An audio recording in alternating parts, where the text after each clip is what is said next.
मांगीलाल बागड़ी राजकीय महाविद्यालय नोखा, डॉक्टर प्रेम प्रकाश मनचंदा, सह आचार्य व्यवसाय प्रबंध, बीकॉम पार्ट तृतीय। प्रथम प्रश्न पत्र, बीमा के तत्व, एलिमेंट्स ऑफ इंश्योरेंस। प्रिय विद्यार्थियों,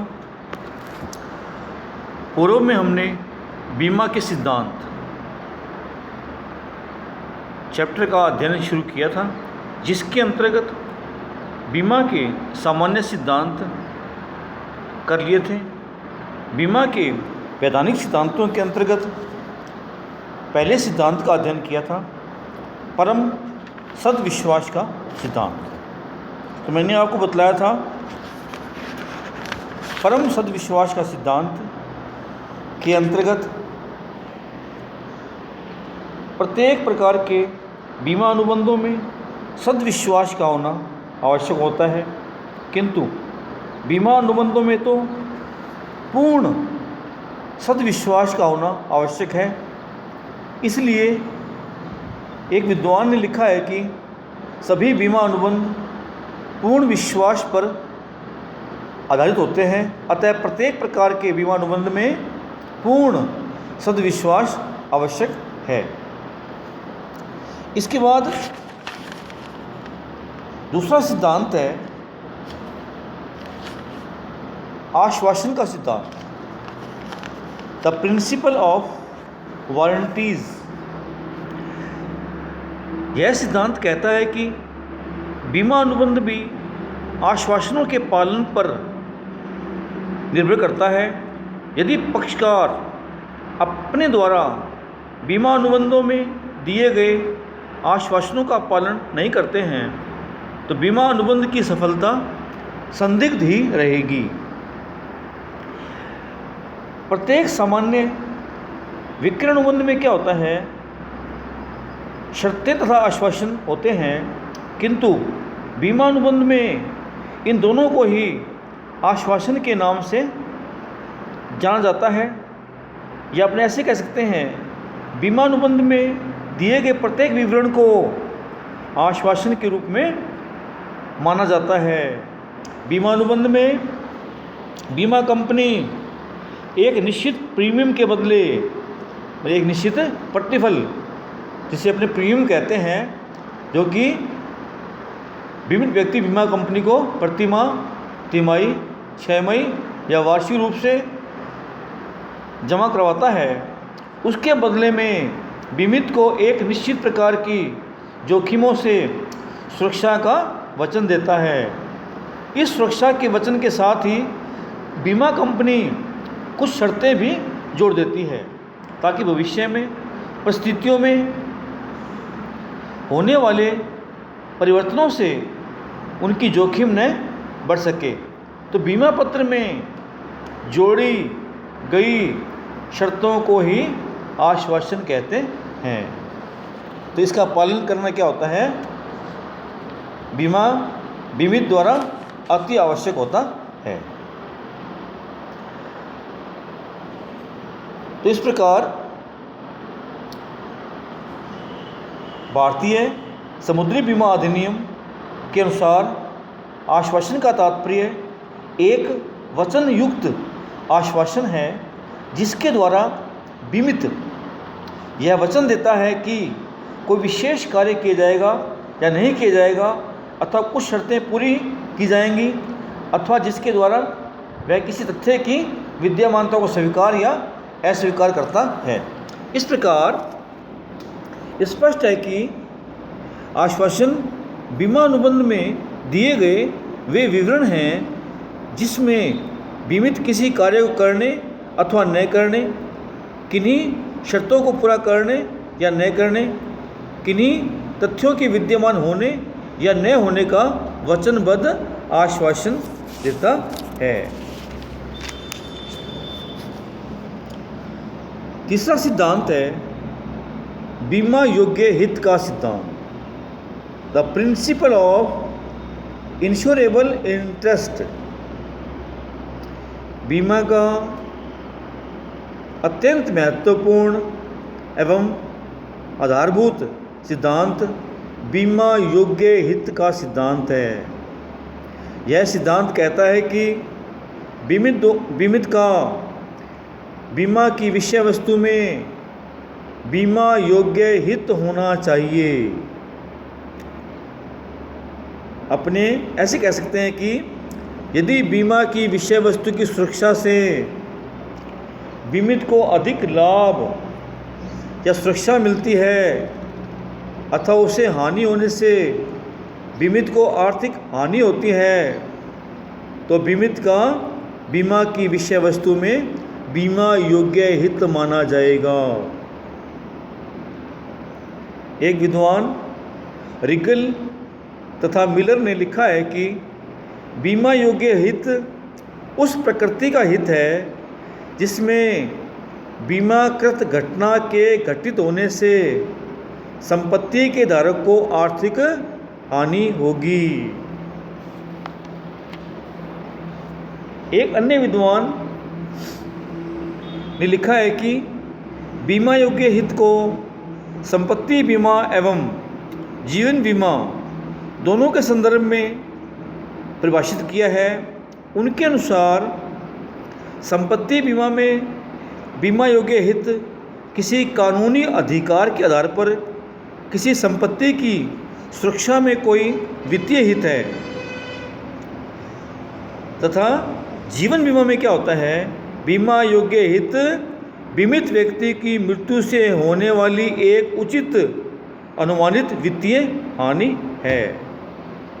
तो मतलब मोटी बात यह है कि बीमित का अपने जीवन में या उसने अपनी संपत्ति का बीमा करवाया है उसमें बीमा योग्य हित होना चाहिए। अर्थात यदि उसे या उसकी संपत्ति को हानि होती है तो ये माने मुझे बहुत भारी हानि होगी, इसे कहते हैं अपने बीमा योग्य हित। बीमा योग्य हित की विद्यमानता का समय प्रत्येक प्रकार के बीमा अनुबंध में बीमा योग्य हित विद्यमान होना चाहिए, तभी बीमित बीमा अनुबंध के अंतर्गत क्षतिपूर्ति की मांग कर सकता है। मतलब उसका क्या होना चाहिए, उस विषय वस्तु में जिसका उसने बीमा करवाया है बीमा योग्य हित होना चाहिए, तभी क्या है वह क्षतिपूर्ति की मांग कर सकता है। यदि उसका उस विषय वस्तु में हित नहीं है, अर्थात संपत्ति का बीमा करवा लिया और संपत्ति को उसने लापरवाही से क्या है उसको छोड़ दिया, नुकसान पहुंचा दिया, तो इसको ये कहेंगे कि उसका उस विषय वस्तु में हित नहीं है। ठीक है, तो विभिन्न प्रकार के बीमा अनुबंधों में भिन्न भिन्न समय पर बीमा योग्य हित पाया जाना आवश्यक होता है। जीवन बीमा में क्या होता है, बीमा करवाते समय उसका बीमा योग्य हित होना चाहिए। अग्नि बीमा में बीमा करवाते समय तथा क्षतिपूर्ति प्राप्त करने का दावा करते समय बीमा योग्य हित होना चाहिए। सामुद्रिक बीमा में क्षतिपूर्ति का दावा करते समय बीमा योग्य हित होना चाहिए। तो ये हुआ बीमा योग्य हित का सिद्धांत। इसके बाद चौथा सिद्धांत है क्षतिपूर्ति का सिद्धांत, द प्रिंसिपल ऑफ इंडेमनिटी। बीमा अनुबंधों पर लागू होने वाला यह एक महत्वपूर्ण सिद्धांत है। यह सिद्धांत कहता है कि बीमित बीमा अनुबंध के अंतर्गत बीमा कंपनी से केवल अपनी वास्तविक क्षतिपूर्ति ही करवा सकता है। जितनी वास्तव में हानि हुई है ना उतनी क्षतिपूर्ति करवा सकता है, उससे अधिक क्षतिपूर्ति नहीं करवा सकता है। वह उससे लाभ नहीं कमा सकता है। चूँकि जीवन की क्षति की गणना नहीं की जा सकती है, अतः जीवन बीमा, व्यक्तिगत दुर्घटना बीमा तथा स्वास्थ्य बीमा के संबंध में यह सिद्धांत लागू नहीं होता है। मतलब यह सिद्धांत केवल सामान्य बीमा में लागू होता है। बीमा अनुबंध के अंतर्गत क्षतिपूर्ति तभी करवाई जा सकती है जबकि बीमित का बीमा की विषय वस्तु में बीमा योग्य हित सिद्ध कर दिया जाए। इसके अतिरिक्त वह क्षतिपूर्ति उसी सीमा तक करवा सकता है जिस सीमा तक उसका बीमा योग्य हित पाया जाता है। अपने ऐसे कह सकते हैं, जिस सीमा तक विषय वस्तु को आर्थिक हानि होती है उसी सीमा तक क्षति की पूर्ति करवाई जा सकती है। एक विद्वान ने लिखा है, एक विद्वान है, उन्होंने लिखा है, बीमित अपनी हानि से किसी प्रकार का लाभ उठाने का अधिकारी नहीं है। इस प्रकार हम संक्षेप में यह कह सकते हैं कि जीवन बीमा को छोड़कर शेष सभी प्रकार के बीमा अनुबंधों में क्षतिपूर्ति का सिद्धांत लागू होता है।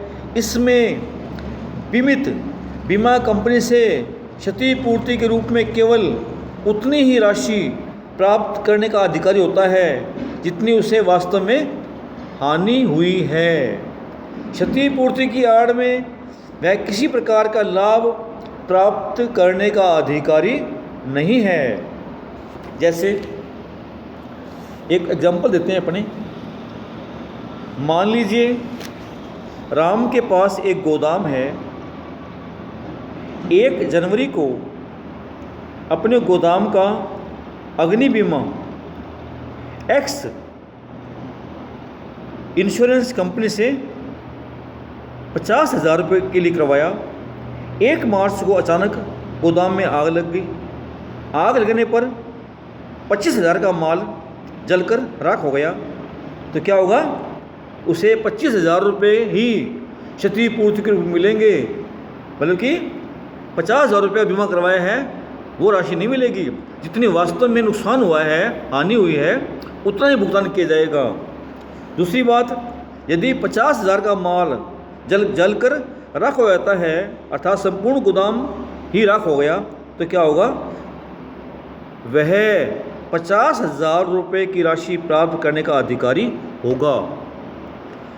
और नंबर 3, यदि 60,000 रुपये का माल जलकर राख हो जाता है तो ऐसी स्थिति में क्या होगा?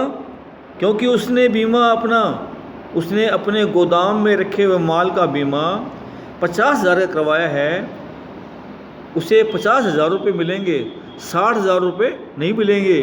तो जितने का बीमा करवाया है उससे अधिक राशि प्राप्त करने का अधिकारी वह नहीं होगा। तो ये हुआ अपना क्षतिपूर्ति का सिद्धांत। थोड़ा और भी कर सकते हैं इसको आगे अपने। क्षतिपूर्ति के सिद्धांत का महत्व क्या है? देखिए आप,